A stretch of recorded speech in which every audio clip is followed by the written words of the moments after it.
Welcome to the Lapin Assessment. I'm extremely pleased to have with me this morning my co-host Joseph Nickel, and we're being joined by a special guest.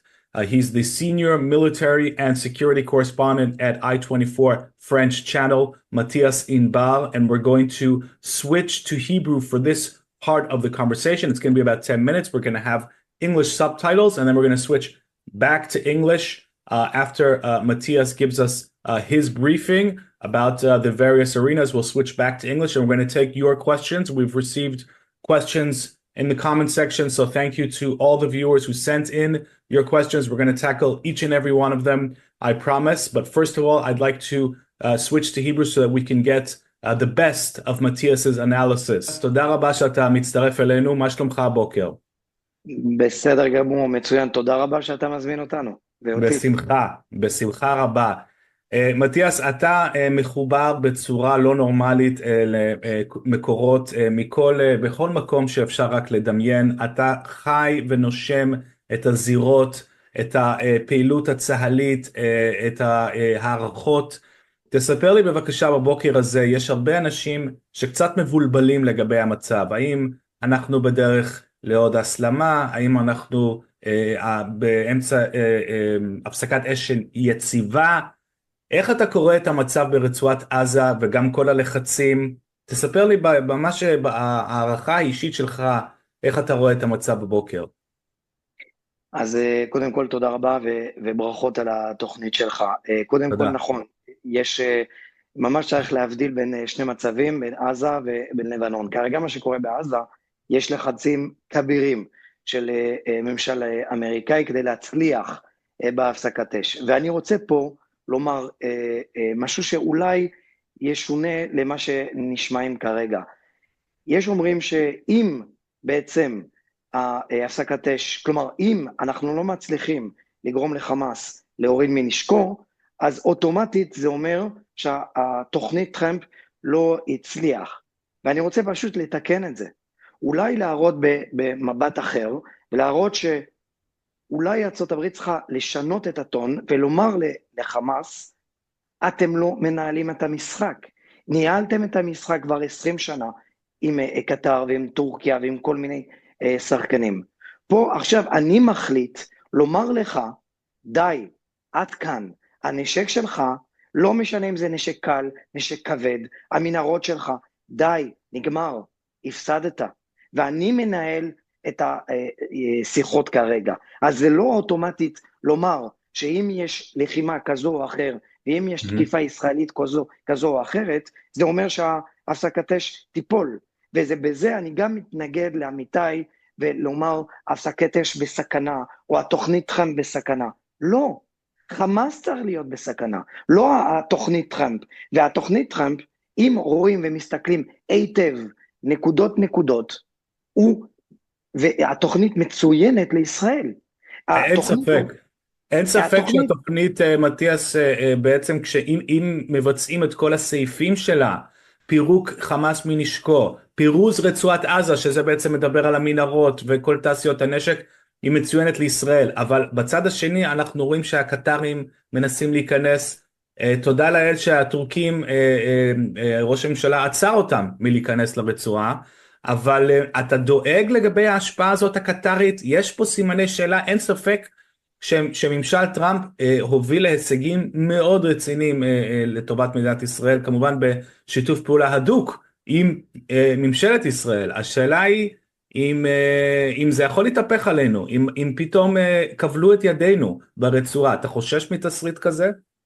אז אני אגלה לך סוד. פשוט לפני כמה שבועות בכירים ממודיעין הישראלי וגם במערכת הביטחון היו בקשרים ממש, הם עדיין בקשר טוב עם הממשל האמריקאי, וניסו לומר זאת, התוכנית שלכם מצוינת, אבל, ויש אבל ענק, הקטרים והטורקים. כרגע אם אתה שם לב, תום ברק לא סתם השליח המיוחד האמריקאי בלבנון ולסוריה, אמר בפה מלא, טורקיה שחקן חיובי בסיפור הזה, והטורקים מיד לאחר התבעותיו,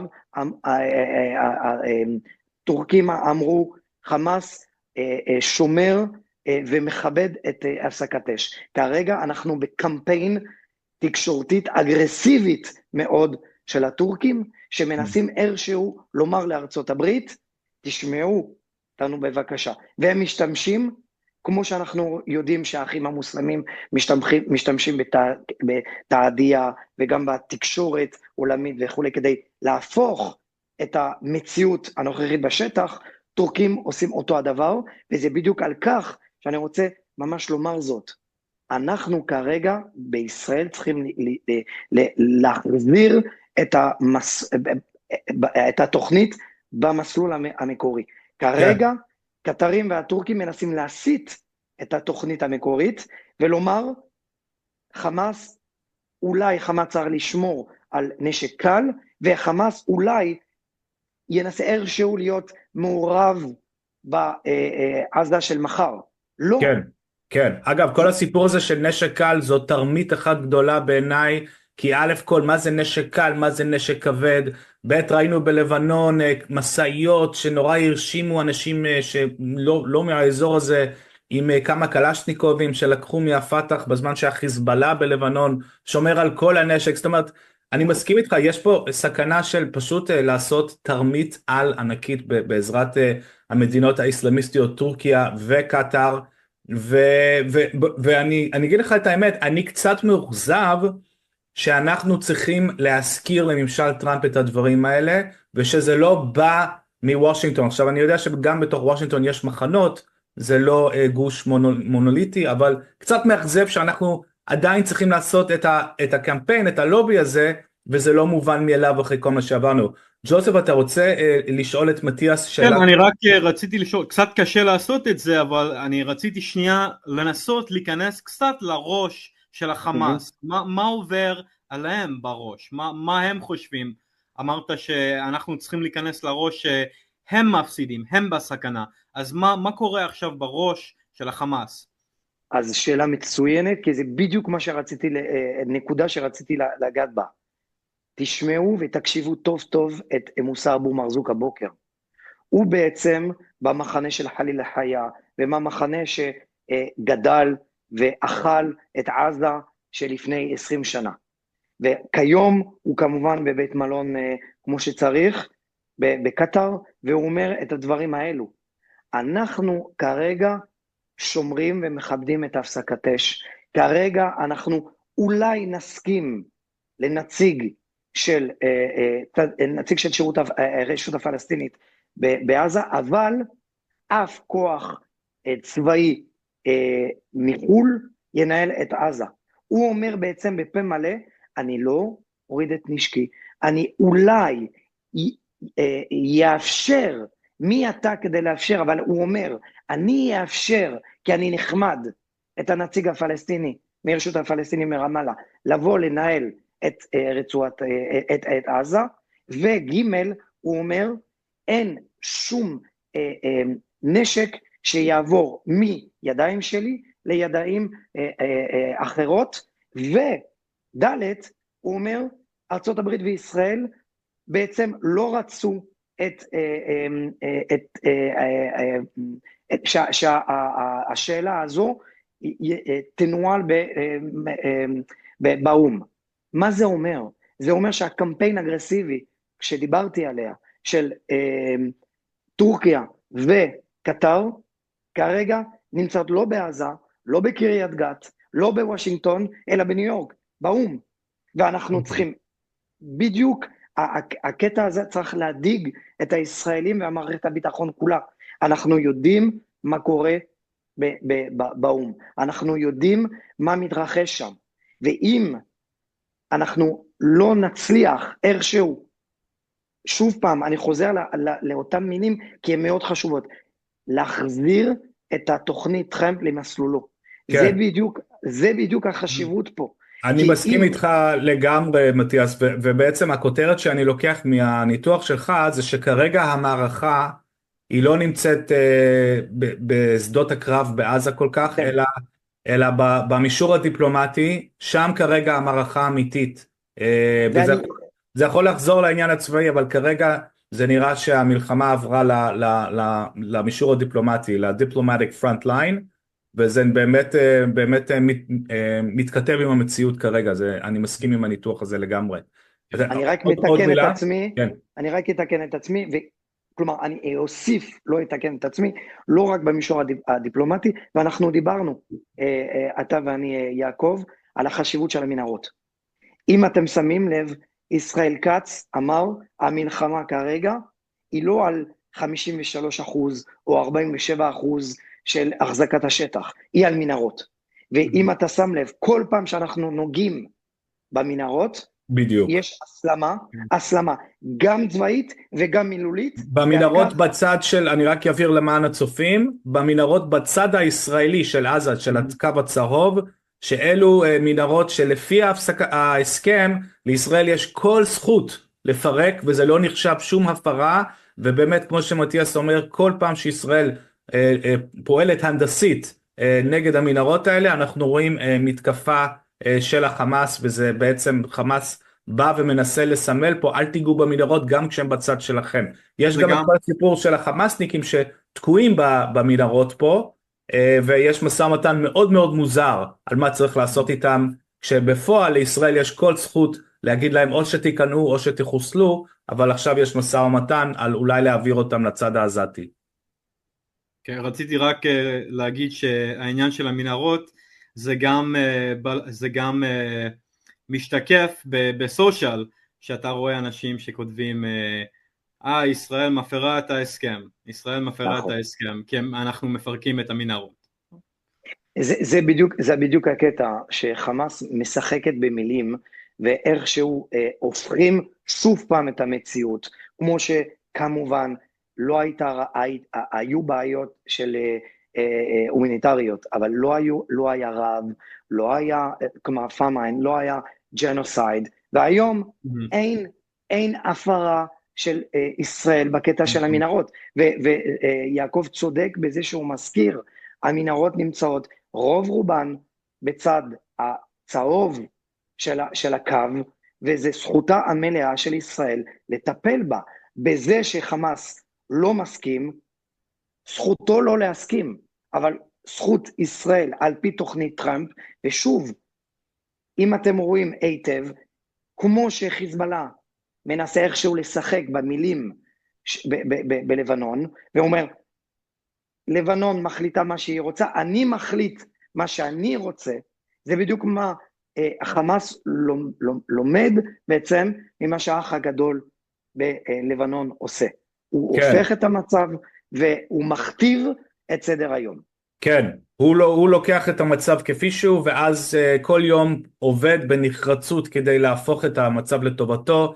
אגב, אני רק יוסיף, למי שחושב שהחמאס יתפרק מנשקו, תסתכלו מה קורה עכשיו, הוא לא מוכן אפילו שבצד הישראלי המנהרות שלו יפורקו, אז מי שחושב שנגיע למצב שהוא באמת מוסר נשק, כדאי להתעורר, להריח את הקפה, להבין שאנחנו מתמודדים פה עם ארגון ג'יהאדיסטי שמוכן להשמיד את כל הרצועה, רק כדי להמשיך עוד יום את המלחמת קודש שלו נגד הקיום של המדינה היהודית היחידה בעולם, וכדאי לאנשים להתחיל להתעורר, בטח הצופים פה יודעים מה הכוונות האמיתיות.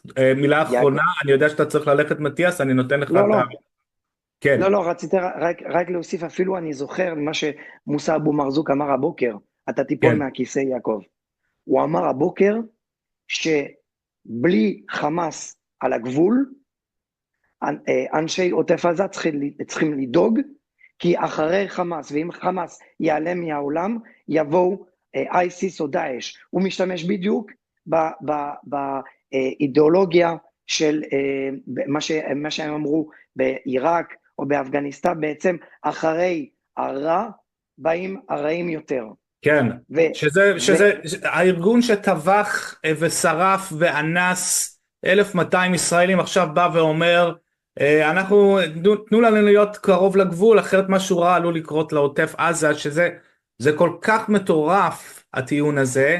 אז למה הוא אומר את זה? הרי הוא לא איש מטומטם, הוא אומר את זה כי במערב יהיו כאלה שיאמינו לו, במערב יהיו כאלה שיקחו את האמירה הזאת ויהדהדו אותו, וזה המציאות המטורפת שאנחנו חיים בה. החמאס לצערי הוא באמת פשוט אלוף בהטעיות, בתעמולה מאוד מאוד מתוחכמת. הוא יודע שיש לו קהל יד מאוד גדול במערב, שלא לדבר על העולם הערבי המוסלמי, וזה הכוח הגדול ביותר שלו, אין ספק. מתיאס, אני יודע שאתה עסוק, אני ממש מודה לך שהצטרפת אלינו לחלק הזה של הפודקאסט, ואני מאוד מקווה שתחזור אלינו, בהצלחה רבה בכל העבודה שלך, המאוד מאוד חשובה. בשמחה, ו-next time I will do my best to do it in English. Okay, totally up to you. Thanks a lot, Matthias. Take care. Thanks. Bye-bye, guys. Okay, so Joseph, we have a few questions that have come in from the viewers. I asked them earlier this week to send in the questions, and I'm really glad to say that we have got some questions. So I'm going to start. Let's start addressing them. Sure. It's very important for me. I think one of the advantages of this medium is to make this as interactive as possible and to address the things that are on the minds of our viewers. And this is one of the things that puts this kind of medium apart from the mainstream media. For sure. So let me start with a question here that we got from Mike, and he's asking, and first of all, he's stating that there's another war coming with Hamas. This is a perfect follow-on to what we were just discussing, because they don't intend to disarm. Absolutely agree with you, Mike. Right. There's no question about that. So he's asking what unknown unknowns or black swans might affect the IDF's defense of Israel. And by that, I think he's referring to what would be the trigger point that would make the IDF go back, or Israel back into this fighting. What would be the sign that the truce is over? Would it be a clear-cut sign? Would it come from Hamas? Would it come from Israel? I definitely have some ideas, but Joseph, I'd like to get your take on this first, and then I'll begin. Thanks, Yaakov. And thanks, Mike, for the question. It's a really interesting question. Now, I completely agree. Look, Hamas, in its DNA, its religious ideology and operational doctrine and everything embedded in its DNA is it wants to destroy Israel. That's its raison d'être, right? It's not going to give up on that because it's facing operational failure on the Gaza front, right? To give up on this dream, the big jihad dream of destroying Israel, would be ideological capitulation, operational capitulation, and that's just not going to happen. Personally, I don't think that's going to happen anytime soon. I don't think there's going to be an easing of its ambitions to destroy Israel. So I completely agree with Mike on that one. Now, in terms of a black swan or some big event, well, this is exactly what the IDF and the Israeli security establishment in general is trying to prevent. This shift in doctrine of moving away from intentions-based decisions to purely capabilities-based decisions is exactly for that, right? To avoid getting caught off guard, avoid getting hit with another big terrorist attack, something that can change the game, right? Like October 7th. October 7th was a black swan by the definition, right? And we could have seen the ultimate black swan. And it didn't have to be, because actually we could have seen it coming, right? A black swan is supposed to be something you don't necessarily see coming. Maybe you get a black feather. Oh, this was a referral to the blue team dynamics, Joseph. This was a perfect changeover. The black feather is the warning. This is a core aspect of the blue team dynamics book and decision-making principle that we'll definitely be discussing in other podcasts. But go ahead. I totally agree with you. No, I was just saying the whole operational doctrine of the Israeli security establishment is now aimed at preventing exactly this kind of event, getting caught off guard. And so that's and I'll let you continue to answer this question of what it might look like if there is a shift or. Yeah.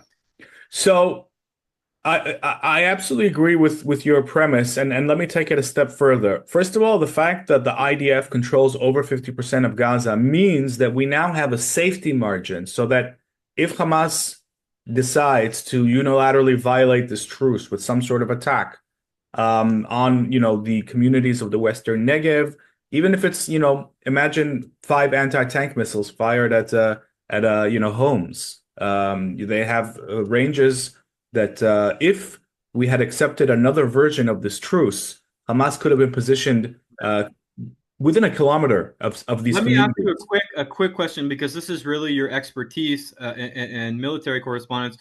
in the current state of Hamas, does it have weapons that they can fire from the territory they control and go over the Israeli territory into Israel proper? Does it have that kind of capability, or have we eliminated capabilities like that? Well, assuming that they don't infiltrate the Israeli side of the yellow line, which is 53% of Gaza, the only way that I can see that they can reach Israeli territory is with rockets. Rocket, and they have very few of those. Right. Their anti-tank missiles would be out of range, and this is critical. People have to understand, because before this deal was reached, the conventional wisdom was that we have to withdraw to a very narrow buffer zone, less than a kilometer in many areas, and that this would be the safety margin. And this was absolutely absurd, because Hamas could have, without violating the truce, positioned itself within anti-tank missile range of many of these communities. And in my view, all it would take was some sort of coordinated attack again to make the Western Negev area uninhabitable. I don't think that this region can take another mass casualty incident from Gaza. I really don't. I think that the people that are rebuilding their lives now have got to have a level of security that simply has not existed there until now. And that's why I'm talking about safety margins. So in terms of black swans, the fact that the IDF controls over 50% of Gaza and that this buffer zone is so much bigger than what had previously been assumed would be the case means that we have it's like a buffer zone on steroids. Exactly. It's a security zone. It's much more reminiscent of, what we had in southern Lebanon prior to the withdrawal from the year 2000. And it's conditioned, I was having this conversation with somebody. They're saying, oh, but Israel's still committed to withdrawing to the security perimeter. Yeah, only after Hamas disarms. In other words, no, it's not happening. So this is critical. This is the safety margin that will enable us to respond to any unknown unknowns, as Mike says, or black swans, because the territory, we have some strategic depth. We finally have some strategic depth. And without strategic depth, you cannot defend communities. You can't defend communities from the goal line, to use a soccer analogy. You can't have the team standing on the goal line. They've got to be up front and kicking the ball towards the opposition's territory, towards the opposition's goal. Very similar in military affairs. This is very, very basic. If you have an enemy that's intent on attacking, you can't play defense from the border or even a very narrow security strip. So that's really good news. Now, what would be the trigger? I think ultimately, at the end of the day, it would be an Israeli decision. I think the Israeli decision would be they're not disarming, they have to disarm, and we have to complete. Because Hamas's interest right now, I think, is to try and reduce the excuses, quote unquote, that it could give Israel to resuming the conflict. It's got the Qataris and the Turkeys running interference for Hamas, as well as, sections of the international media and the lobby groups in the West. And they have this whole diplomatic fortress that we were discussing. So they want to use that to rebuild and eventually push Israel out of Gaza. That's what they want to do. And so ultimately, if Hamas does that, I think it's going to have to be an Israeli decision coordinated with Washington. I don't know how easy that's going to be. It's going to be a challenge. A lot of this is now moving to the diplomatic arena, as Matthias was saying. But I think ultimately it would be an Israeli decision and not necessarily one that is reliant on recognizing a black swan. The black swan would be actually very predictable in this case, Hamas refusing to disarm. It wouldn't be a black swan. I think it would just be Hamas doing what we all know it's going to do. And we and Israel have to think already right now what we're going to do. What's the timeline? When do we decide that the waiting game is over? Because Gaza City has got to be dealt with as well if this war is going to be finished successfully. So that's my thoughts on it. But we're going into this from a position of advantage, and it's the territorial depth that we've got for the Western Negev now. I think that's critical, and it's really being overlooked in so much of the commentary, including here, Joseph, here in Israel. I rarely hear people talking about the advantage of the fact that we finally have strategic depth. This is a game changer. Right. For the Western I hear some people too, mostly online, Westerners mostly say, "Oh, Israel could have had this deal 6 months ago," or something like that. No one was talking about receding from 50% of the territory. They were talking about a full withdrawal, complete Israeli withdrawal. So that's just right. Kind of silly, the notion that we could have. Not to mention that past deals, we're talking about partial deals. Every living hostage, Israel can.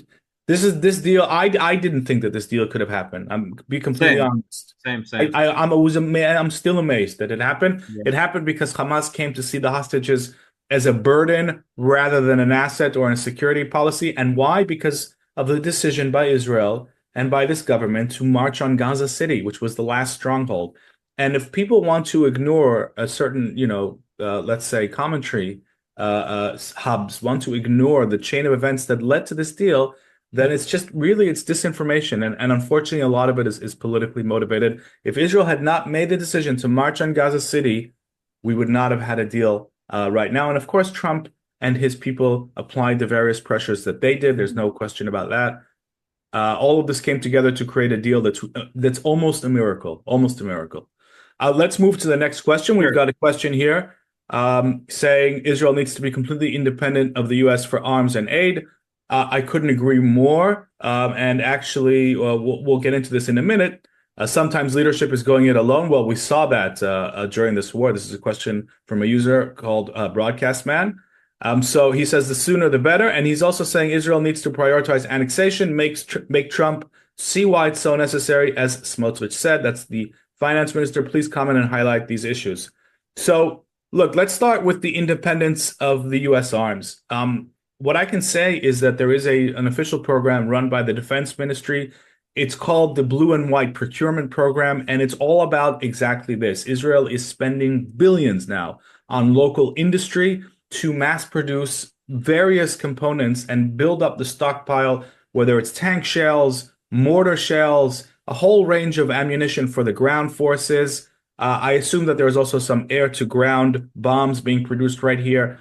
And there are new ways of running these production lines. Israel's three largest defense industries, plus a whole host of smaller industries, have received contracts and tenders totaling billions and billions and billions of shekels. And it's all about this. It's all about creating independence for arms procurement, because one of the biggest mistakes of this war was going into it with a very small stockpile, which made us completely dependent on the whims of Washington. Exactly. And I'll just say the last thing I'll say is that there are certain things that we're not going to make here. Okay, the big platforms, the jets, we're going to continue buying F-35s from the U.S. And we can look back at why there's no Israeli fighter jet industry. There was starting to be one in the 1980s with the Levi, and the U.S. made sure to shut that down very quickly because they were worried about competition, sales. And that's one of the reasons why the United States actually facilitates the purchase of Israeli F-35s. In their calculations, it actually prevents a competitor from being on the market, not to mention all of the live fire, military lab that is Israel, that they can learn endless lessons when F-35s run up against Russian-made air defenses and perform fantastically well. I don't think the Americans can hope for better feedback and, to learn about their platform. So there's a whole host of things to consider, but at the end of the day, Israel is absolutely making big steps towards arms independence. There are some things it cannot do. And also, arms independence doesn't mean only making it home. It also means diversifying procurement. Things, if you can buy, for example, from the East, from the Far East or Eastern Europe, cheap, mortars, then buy them, if they work. We need quantity. Quantity is key. Wars are long. Look at Russia and Ukraine. Wars go on. Stockpiles dwindle quickly. Militaries fire a lot. It's all about the size of the stockpile. And sometimes we have to let go of the more sophisticated stuff so that we can get quantities and scale up the ammunition so that wars can be fought for as long as necessary. Right. And it's an important word. You mentioned the word whims. And that's important here because at the end of the day, Israel, our arms industry, our procurement efforts, and our stockpiles of weaponry and everything, we don't want to be dependent on the political whims. Like, think in the United States, the administration, changes every few years, right? The political system. And when the administration changes, the political ambitions and the political doctrine of the country and its relation with Israel also changes, right? So things are always changing in the United States. Right, the same administration will be in power for 8 years tops, right, before it changes. And here, our security situation, yes, it's now improved a lot, the strategic security situation, but there is a constant that remains, is that we are surrounded by hostile groups and states, right? And that's constant, and even the states that surround us that we currently have relations with. I'm talking Jordan, Egypt, and Egypt, maybe Syria soon, hopefully, and Syria. And Syria already is under a very big question mark. But those countries can flip. We have to factor that into our planning. We already had Muslim Brotherhood taking over Egypt, the Islamists taking over Egypt, and Hamas is the branch of the Muslim Brotherhood in Gaza, just so that's clear. This is the mothership of Islamist movements. And there could be instability in Jordan, even though Jordan is more stable than a lot of people think. And we don't even need to imagine these cases of governments collapsing and another government coming to power with a much different ideology and doctrine. Right. We've seen it so many times. Just last year we saw it happen in Syria. We've seen the rise of Morsi and the fall of Morsi and the rise of Sisi. And, these countries, we're not talking about stable liberal democracies here, right? We're talking about kind of shaky regimes with a lot of, instability. So anyway, the security threats remain constant to one degree or another. So our abilities to procure weapons and create and manufacture weapons can't be dependent on political whims of changing U.S. administrations.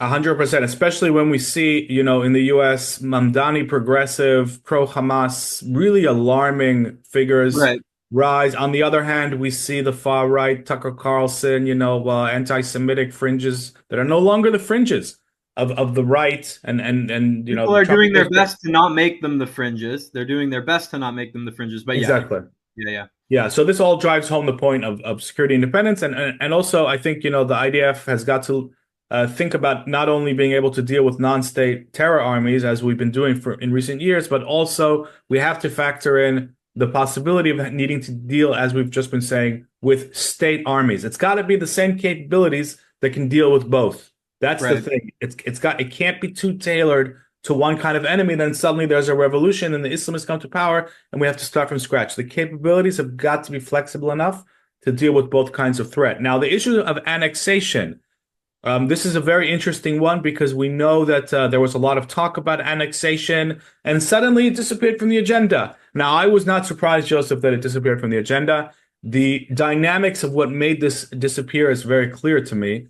We had the Trump administration being told by all of his Arab friends, and it's not just Qatar and Turkey, it's also the UAE, which justified its whole entry into the Abraham Accords on its ability to stop the 2020 intention of Israel to annex certain territories in Judea and Samaria in the West Bank, whatever people want to call it. For us, it's Judea and Samaria.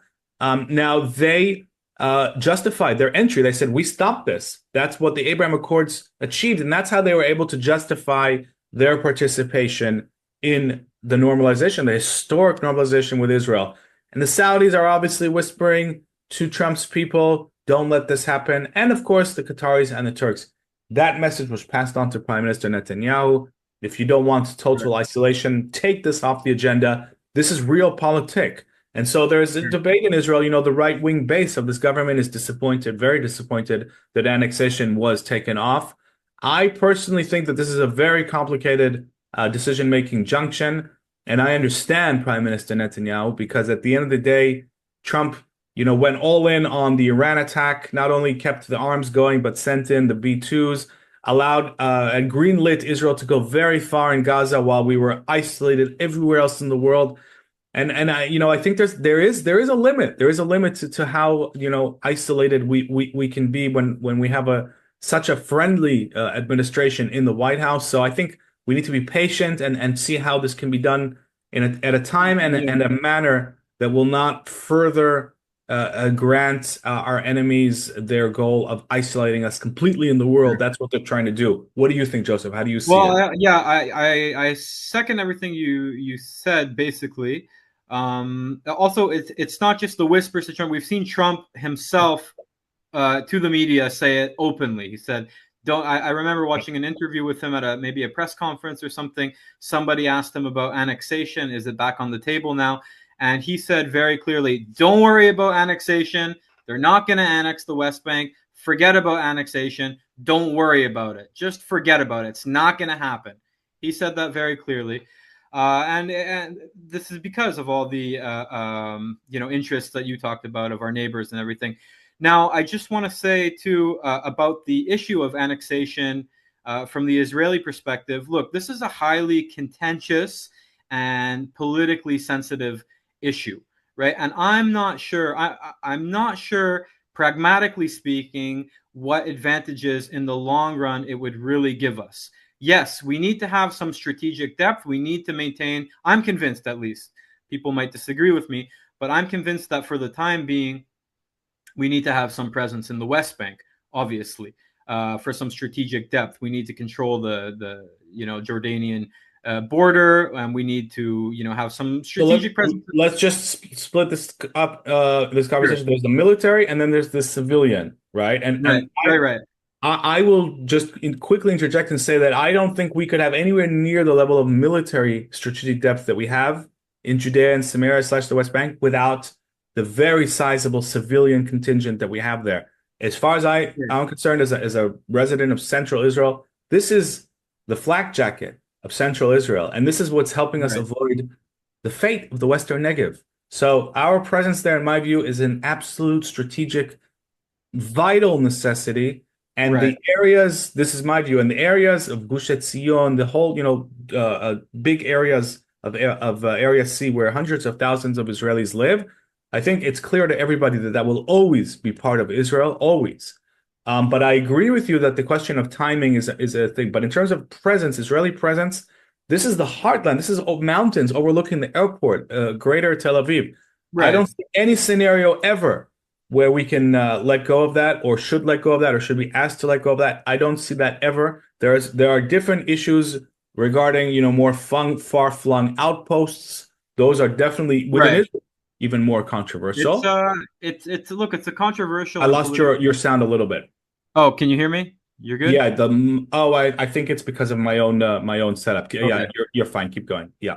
So look, but it's a contentious issue, and in the international arena, the perceptions of Israel, and we can debate to what degree we should pay attention to our detractors and critics and stuff. But this is one of the main areas of contention, right? Is the occupation of the West Bank and our international image. So look, there are presence, Joseph, presence in the even the wording is true. Contention. That's true. Our but I honestly don't think that we're occupying the West Bank for the simple. I think that there are Palestinians in the West Bank or Judea and Samaria that obviously don't want us there, but they don't want us here in Israel either. I don't think they make any difference. If they made a differentiation and they said, "Oh, just the green line," then I think the whole dynamic would be very different. But I think they don't want us anywhere between, as they say, the river and the sea. They don't differentiate between Ariel and Tel Aviv. And also, I personally cannot ignore the 3,000-year history that the Jewish people have in this area. Now, I'm not opposed to Palestinian autonomy at all. I'm in fact, I think it actually helps Israel, this autonomy, in many ways, even boosting the autonomy. But I personally can't agree with the idea that Jews are occupying Judea. And I know that other people have different views. I think that historically, it's like saying that the Eskimos are occupying the Arctic Circle. No, I agree with you to some extent, but I think you can also disagree, Joseph. It's totally I agree with it, but I think we have to acknowledge the political reality here. Right. It remains. We can call it presence, we can call it occupation, we can call it whatever, right? We have to acknowledge that this is a highly contentious state 100%, of affairs. 100%. Right? Now, before 1967, before Israel was as present as it is now in the West Bank, holding key strategic positions, pre-1967, one of the prime ministers, I think it was Levi Eshkol, he referred to the borders as the Holocaust borders.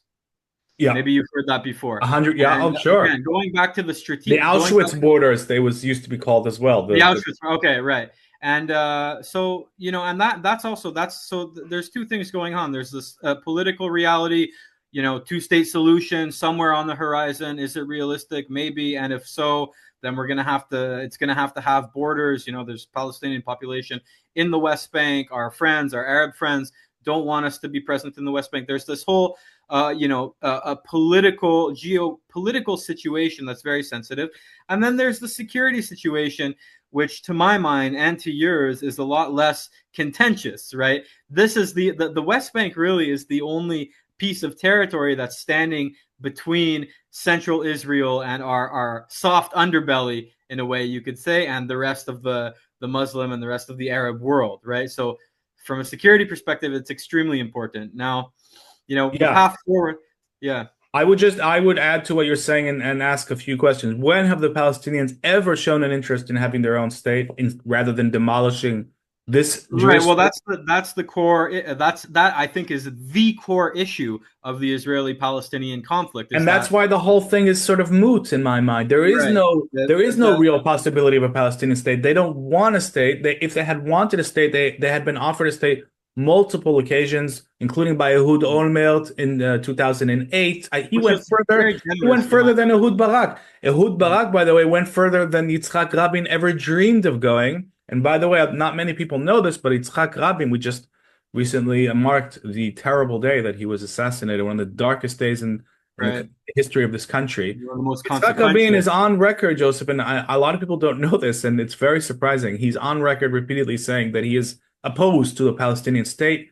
He was completely opposed to it. He was in favor of a civilian separation, but large Israeli presence in the Jordan Valley and in the settlement areas, the big blocks, and he was talking about sort of a state minus, a souped up autonomy. And he's on record as saying, "I'm not in favor of a Palestinian state." And then in his name, lots of comments were made that went way past anything that he ever signed off on. Yeah. So it's worth noting, he was actually a lot more hawkish on that issue than the current left in Israel, and they don't acknowledge that. So that's a very interesting. Yeah, it is. People can look it up. It's in Hebrew, but it's on YouTube. If anybody's interested, I can send them. I think you want to move on. I have to wrap this up actually in a second here. Let's see if we have time for one more question. Sure. I just want to put one more final point in this topic. Again, this is the core to my mind of the core issue of the Israeli-Palestinian conflict is essentially that the Palestinian movement is not a state building movement. Right? Exactly. It's a state destroying movement. Exactly. 100%. Totally agree with you. And therefore, the entire debate is moot. It's part of the grand deception. Right. So when we're talking about Israeli presence, this and that in the West Bank, I don't know, for the near term and midterm future, I think it's out of the question that we have to maintain some significant presence in the West Bank. Yes. Yeah, I think it's forever. And then from that point on, we can talk about, I think I'm in favor of certain degrees of Palestinian autonomy. I don't want us to run, the sewage system in Hebron, but the education system in the West Bank, boy, we should dedicate a whole podcast to that. We can get into wow. Yeah. So, by the way, the Kurds have autonomy all over the Middle East, and nobody cares less. So that's also, a very interesting anomaly.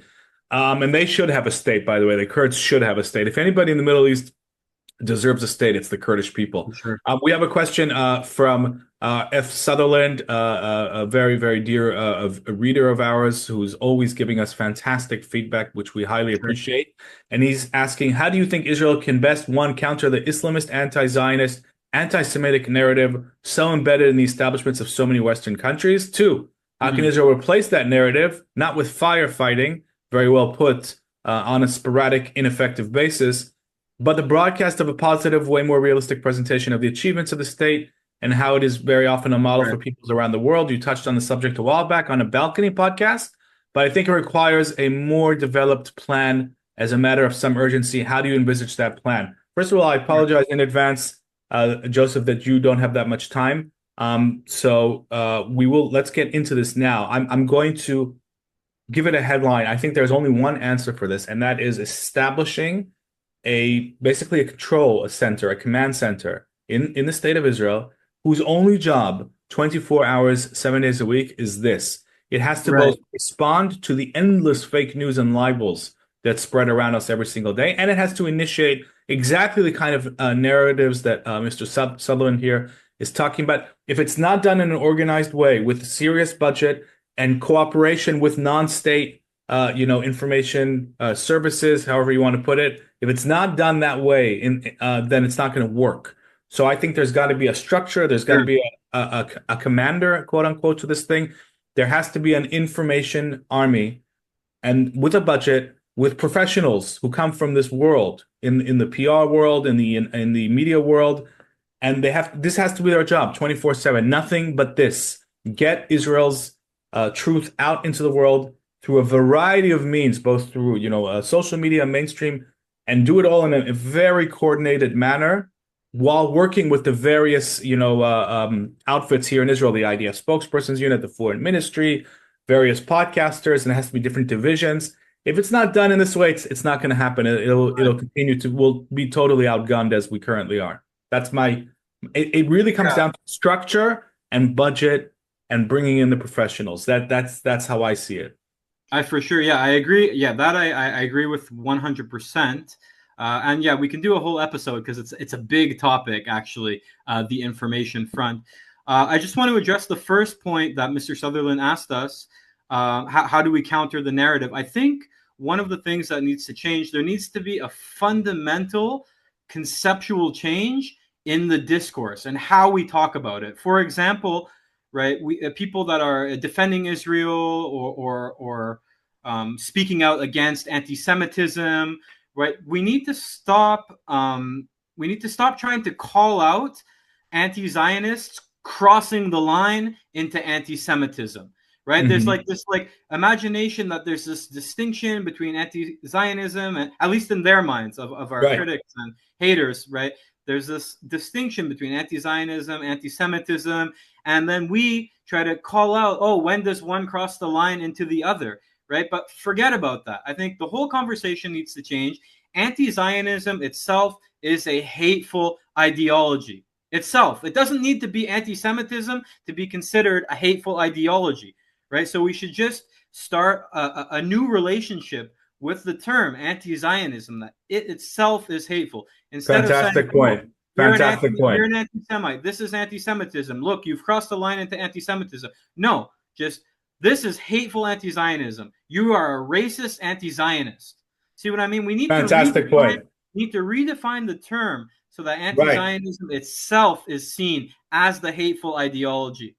I think that's an excellent point, Joseph. Really good point. And and even what we're doing now is actually legitimizing anti-Zionism by saying, you crossed the line. So where you were before, by default, was okay. Now you crossed the line into somewhere that's racist. Exactly. So it supposes that before you crossed the line, you were okay. You're okay. Now you cross the line, you're not okay. And why is that so problematic? Because it also, having this imaginary distinction, right, where one ideology is not hateful and the other is hateful and off the table, it gives the anti-Zionists, the racist anti-Zionists, it gives them this veneer or this cover of plausible deniability. Oh no, I'm not racist and bigoted. I'm just anti-Zionist. I'm just critical of Israel. We have to change that conversation. 100%. No, you're anti-Zionist. You're a hateful bigot.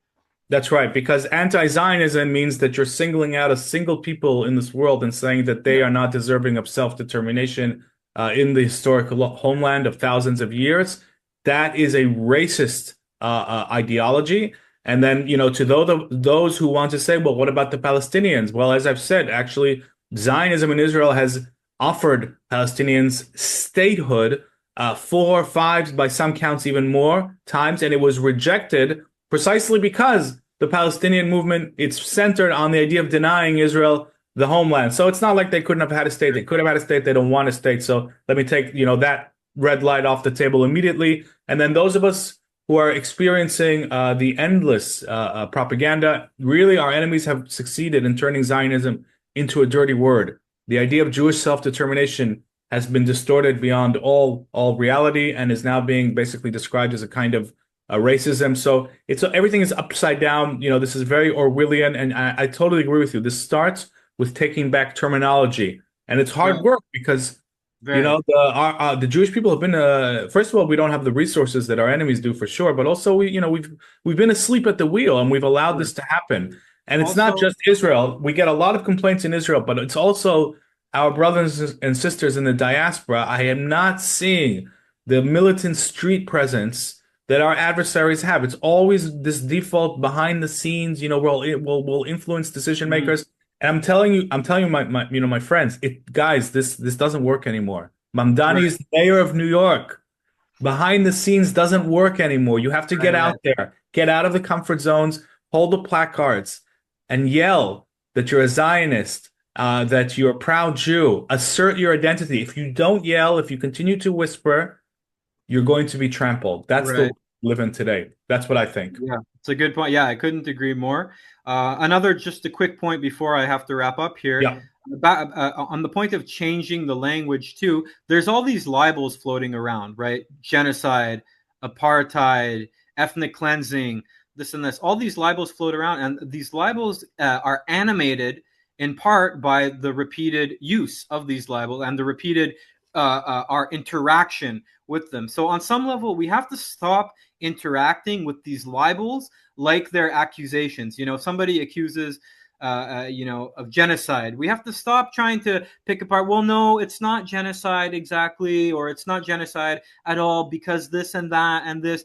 Stop giving them any oxygen, right? These libels. So we should start right. calling them the genocide libel, the ethnic cleansing hoax, the apartheid libel, right? Start our relationship with these terms for what they are already, right? Stop relating to them as if they're normal terms that are up for debate within the discourse and we have to somehow disprove them or something. Forget all about that. Call them Yeah. hoaxes, call them libels, Stop being change the the defendant discourse. in the court. Don't be a Yeah, defendant. exactly. Because if I'm now discussing, if somebody says Israel is doing genocide, and then I'm arguing against that, then they're taking like your soccer, your football analogy, right? They kick Yeah. the ball. Now the ball is in my side, getting close to my goal, and I have to play defense now, trying to kick the ball away. Forget all about that, right? Yes. Go on the offense already. Call these terms libels. Call them hoaxes, right? And call them for what they are and change the conversation. Fantastic. Very, very well put, Joseph. I think that these are excellent points, and hopefully our viewers will find some inspiration in that because I think that's very effective what you're saying. Even just by adding the word hoax, you're already on the offensive, Right, and that's very clever because that's exactly what we need. We need fast tools, right. and people need it quite desperately. And fundamentally, and I think you mentioned this a few minutes ago, the truth is on our side, Yeah, right? So and we have facts. that out of I that. would even the The facts and facts the truth, right? are on our side. The And facts are definitely on our that's side. the bedrock. That's what we're basing our positions on, and that's what one must base one's position on is the truth and the facts, and we have those. 100%. Thank you so much, Joseph, for that fantastic input. And thank you to our readers and viewers who sent in the questions. We're going to do this again. And I'm going to send out another post probably next week before our next podcast. I think it's really important that we tackle the questions that are on your mind. So when I send the next post, keep those questions coming in. We're going to get to all of them. There's no question that we'll ignore. So thank you so much. And hopefully next week, Joseph, we will be back. Maybe even on the balcony, we'll see about the format. Sure. Pleasure as always.